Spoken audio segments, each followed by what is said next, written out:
Umuryango nyakwigendera umuherwe Rwigara na Paul wasubiye mu rukiko kuri uyu wa kane tariki ya 9 Ukuboza umwaka wa 2021. Ni mu rubanza uyu muryango watsindiye amafaranga akabaka miliyari y'amanyarwanda ariko ukaba utarayishyuye kuko umujyi wa Kigali wajuriye. Urubanza rukaba ruri mu rukiko rw'ubujurire. Ni urubanza rumaze imyaka isaga 5. Umutungo uru rubanza rushingiyeho ni ibibanza by'umuryango wa Rwigara na Paul byubatswemo amagorofa n'imiturirwa yahoze yitwa isanduku y'ubwiteganyirize bw'abakozi Caisse Sociale du Rwanda. Ubu ikaba isigaye yitwa RSSB. Uko byari byifashe mu rukiko turabigezwaho na BBC yakurikiranye urubanza rwa none.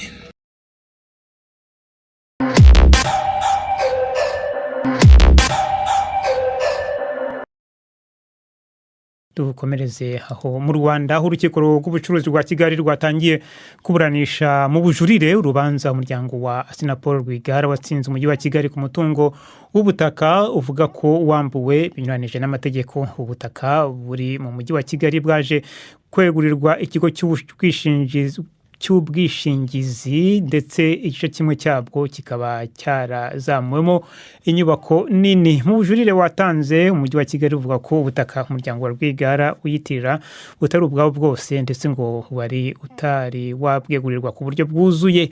Umugore wa Rwigara Adeline Mukangemanyi yari mu rukiko ariko yarahagariwe n'umwunganira mu mategeko. N'inkuru ya Jean Claude Mwambutsa. Ababuranira umujyi wa Kigali basaba ko icyemezo cy'urukiko rw'ibanze giseswa kuko ubutaka bwatsindiwe na Rwigara butarubwe bwose.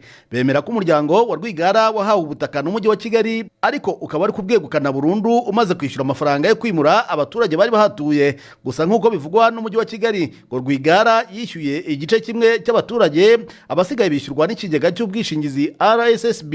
Umuryango wa Rwigara ariko wo uvuga ko ufite ibyemeza ko wishyuye abaturage bose mu mwaka wa 2005 ariko ntuhabwe ibyangombwa byo kubaka. Ku rundi ruhande umujyi wa Kigali nawo ukavuga ko ufite inyandiko zo mu mwaka wa 2009 zemeza ko Rwigara yari atarishyura abaturage bose. Aha ni naho impaka zishingiye. Umuryango wa Rwigara uvuga ko utashira amakenga inyandiko za nyuma y'ibihumbi 2005 kuko umujyi wa Kigali wari watangiye kwerekana ko wifuza kumwambura ubutaka.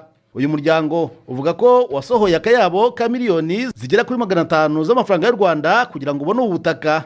Ngo wasabye kwishyurwa niba ubutaka bwari bukenewe ku zindi mpamvu, nyamara gushyikirizwa miliyoni 6 gusa utemeye kwakira. Bahise biyambaza urukiko rwemeza ko Rwigara yambuwe ubutaka mu buryo bunyuranyije n'amategeko.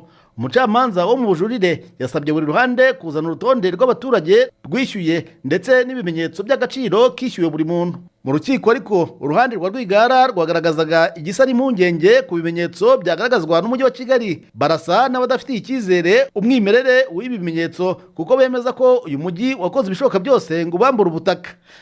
Paul Rwigara ni umunyemari wamenyekanye cyane mu Rwanda kugeza mu mwaka wa 2015 ubwo yapfaga mu cyagaragajwe n'ubutegetsi nk'impanuka yo mu muhanda.